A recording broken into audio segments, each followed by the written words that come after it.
What we see is such divisiveness. We see the act of just common respect dwindle. This brings us to a threshold moment where the story of tragedy that we're living in no longer serves.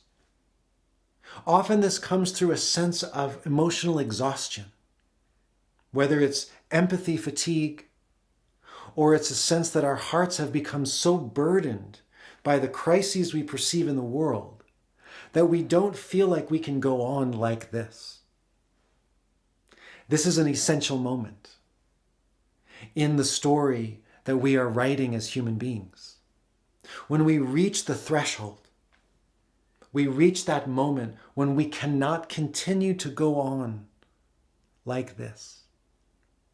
That valley of darkness, the tears that we see wherever we look, when we see that the climate crisis is destroying the earth, where we look out into the world and believe that we have to agree in order to get along.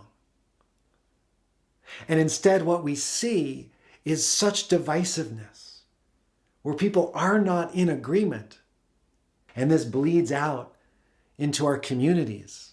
And on social media, we are at such a distance from each other that we can just say whatever it is we want to say without regard for what we're saying and how we're saying it. We see the act of just common respect dwindle.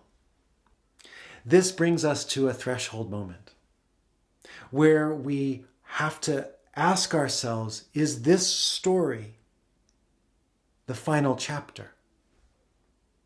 What I'd like to invite here is that it is not. That there's a next chapter to this story. And this is where we take a look at the post-tragic worldview.